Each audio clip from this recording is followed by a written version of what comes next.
안녕하십니까. 자료분석 및 실험 16조 자료 소개 발표를 맡은 발표자 김태엽입니다. 저희 조는 이번 2차 발표에서는 인구 데이터를 기반으로 한 소득 분석을 진행할 예정입니다. 그럼 발표를 시작하겠습니다. 우선 목차를 살펴보겠습니다.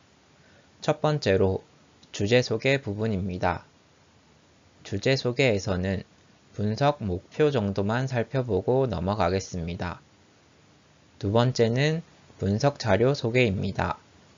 이 부분에서는 데이터 소개를 한 후 데이터에서 몇 가지 주요 변수에 대해 설명하겠습니다. 마지막으로 앞으로의 분석 방향입니다. 분석 방향 부분에서는 데이터 전처리 과정과 사용할 분석 기법을 소개하고 마무리하도록 하겠습니다. 첫 번째로 주제 소개 부분 발표를 시작하겠습니다. 다음의 표와 그래프는 고용노동부에서 가져온 교육 수준별 임금 수준 자료입니다. 흔히들 알고 계시듯이 교육 수준이 높을수록 평균적으로 고임금을 받는 것이 확인됩니다. 특히 대졸 이하의 수준에서 한 수준 차이의 임금 격차와 대학원 졸과 대졸 사이의 임금 격차의 경우 후자에서 격차가 더욱 크게 나타나는 것을 확인할 수 있습니다. 다음은 중앙일보의 한 뉴스 기사입니다. 미국 뉴욕주에서 남녀 임금 격차가 더 벌어졌다는 기사입니다. 우리나라에서도 이런 기사를 종종 접할 수 있습니다. 물론 근무시간, 직종 등을 모두 따져봐야 정확하지만 전체 자료의 중간값만을 계산한 결과 이러한 차이가 발생했다는 기사입니다. 또한 인종, 학력 등이 추가된 백인, 고학력자 간 남녀 임금 격차가 더 크게 벌어졌다는 내용도 확인할 수 있습니다. 앞의 두 자료를 보았을 때 교육 수준, 성별, 인종 등 여러 가지 인구 데이터가 소득과의 관계가 있다는 것을 생각할 수 있었습니다. 이에 기반하여 여러 인구 데이터와 소득과의 관계를 분석해 보고자 합니다. 주 목표로는 인구 데이터를 바탕으로 소득이 5만 달러 이하인지 초과인지를 분류하고자 합니다. 다음으로 분석 자료 소개를 하도록 하겠습니다. 우선 원 자료에 대해 간단히 살펴보도록 하겠습니다.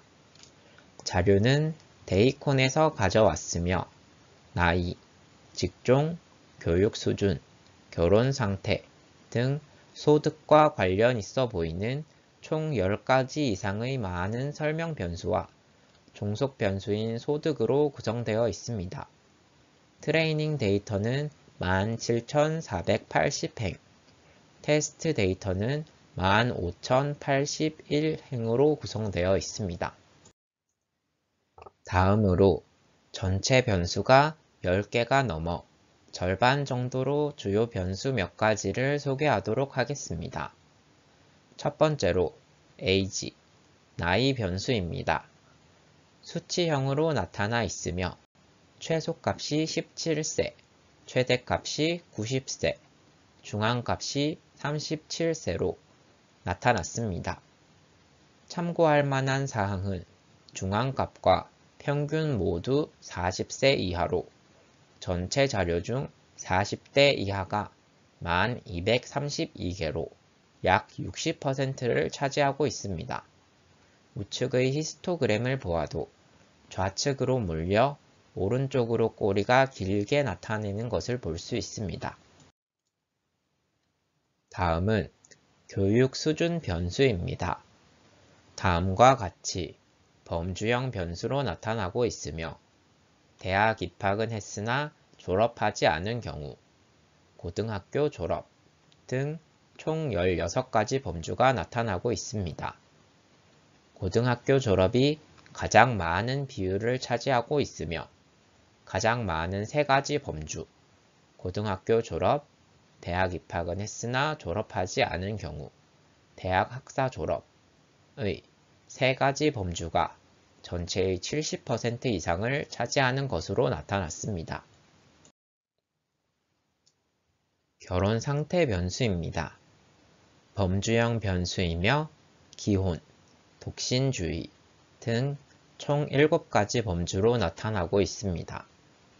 가장 많은 비율은 기혼자로 전체의 45%를 차지하고 있습니다. 직업 변수입니다. 소득과의 인과관계가 크게 있을 것이라고 예상되는 변수입니다. 범주형 변수이며 공예수리, 경영진 등 총 15가지의 범주로 나타나고 있습니다. 경영진이 전체 중 가장 많은 비율이지만 우측 그래프로 보이듯이 한 가지가 압도적으로 많지는 않고 비교적 고루 분포하고 있는 모습이 나타나고 있습니다. 이전 변수들과의 차이점이 나타나는데 서머리 부분을 보면 공백으로 나타난 결측치가 1843개 존재하고 있습니다. 이 부분은 추후 다루도록 하겠습니다. 다음으로 볼 변수는 주당 근무 시간입니다. 일반적으로 근무 시간이 많으면 소득도 클 것으로 예상되지만 직업별로 시급 차이가 크게 나타날 수 있어 앞으로 살펴봐야 할 부분입니다. 수치형 변수이며 최소값은 1시간, 최대값은 99시간이며 중앙값과 평균이 모두 40시간으로 나타나 있습니다. 하여 40시간이 어느 정도 차지하는지 보았을 때 전체 자료 중 40시간이 약 47%로 수치형 변수에서는 상당히 특이한 점으로 보입니다.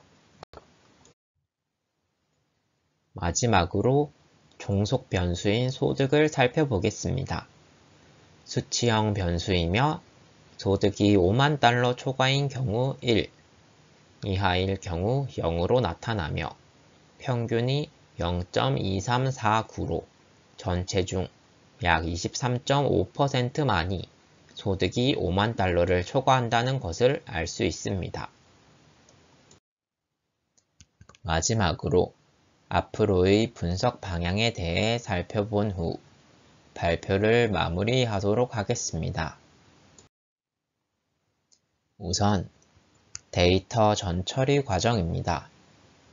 앞의 주요 변수 소개 부분에서 보았듯이 결측치가 존재하는 설명 변수가 존재하는데 총 3가지의 설명 변수에서 결측치가 발견되었으며 이에 대해 해당 행을 삭제하여야 할지 다른 값, 예를 들어 최빈값 등을 대입하여 사용하거나 결측치 외의 다른 변수들을 비교하여 유사한 값으로 대체하여 사용할지 여러 가지 방안을 고려해 볼 예정입니다. 다음으로는 직종, 교육 수준, 결혼 상태 등 대부분의 변수가 범주형 변수로 존재하는 것을 볼 수 있었는데 분석할 시 이를 수치화하는 과정을 고려해야 할 것으로 보입니다. 다음은 우측의 주당 근무시간 박스 플롯에서 보이듯이 주당 근무시간을 비롯하여 여러 변수들에서 많은 이상치가 존재하는 것을 확인했습니다. 이상치의 경우 보통 삭제하는 방법이 있지만 중요한 자료일 수 있으므로 분석 시 반영하기 위해 자세히 살펴보아야 할 것 같습니다. 다음으로는 우측의 본 국적에서 마지막 범주인 미국, 인종 변수에서 마지막 범주인 백인의 경우처럼 한 가지 범주가 전체 자료의 대부분을 차지하고 있는 경우도 있었습니다. 이 경우 분석 시 해당 변수를 설명 변수로 이용해야 할지, 다른 변환 방법이 필요할지 한번 알아보아야 할 것 같습니다. 다음으로는 트레이닝 데이터와 테스트 데이터의 분포를 살펴보았습니다. 순서대로 나이, 주당 근무 시간, 결혼 상태, 교육 수준이며 파란색이 트레이닝, 빨간색이 테스트 데이터로 대부분의 변수들이 전체 데이터 양이 트레이닝이 조금 더 많아 트레이닝 데이터가 약간 많이 나타날 뿐 유사한 형태로 분포를 나타내고 있습니다. 따라서 테스트 데이터 분류 시 크게 차이는 없을 것으로 예상됩니다. 하지만 우측의 그래프로 보듯이 직업 변수의 경우 15개로 많은 범주가 존재하기도 했기에 트레이닝 테스트 데이터 간의 차이가 다수 발생했습니다. 분석 시 직업 변수의 경우 따로 고려해야 할 것으로 예상됩니다. 마지막으로 분석 기법을 소개하며 발표를 마무리하도록 하겠습니다. 설명 변수만 13개로 많이 존재하였으며 종속 변수의 경우 $50,000 이하 초과 두 가지인 바이너리로 나타났습니다. 따라서 분석 시 로지스틱 회귀 분석을 우선 고려하고 있습니다. 다음으로는 캣부스트라는 기법입니다. 캣부스트는 Categorical Boosting의 약자로 범주형 자료를 처리하는 데 중점을 둔 알고리즘입니다. 전체 변수 중 다수가 범주형 변수로 나타났기에 이 분석 기법을 사용해 볼 예정입니다. 캣부스트의 주요 특성 중 몇 가지만 살펴보면 첫 번째로 오더드 부스팅, 기존의 부스팅 모델이 모든 훈련 데이터를 대상으로 잔차를 계산했다면 캣부스트는 일부만 가지고 잔차를 계산한 뒤 이걸로 모델을 만들고 그 뒤에 데이터의 잔차는 이 모델로 예측한 값을 사용합니다. 이를 통해 기존 부스팅의 과적합 문제에서 장점을 보입니다. 다음으로는 랜덤 퍼뮤테이션입니다. 캣부스트의 경우 데이터 순서를 섞어주지 않으면 매번 같은 순서대로 잔차를 예측하는 모델을 만들 가능성이 있는 것을 고려해 데이터셋을 무작위 순열 랜덤 퍼뮤테이션으로 나누어 처리합니다. 다음은 Categorical Feature Combination입니다. 이는 같은 의미를 갖는 데이터는 하나의 특징으로 묶어버리면서 데이터 전처리 과정에서의 부담을 크게 줄여줍니다. 캣부스트는 이러한 특징을 가진 기법으로 범주형 변수가 많은 이번 데이터를 분석하는 데 크게 장점이 있을 것으로 보입니다. 이상으로 자료 분석 및 실험 16조 자료 소개 발표를 마치겠습니다.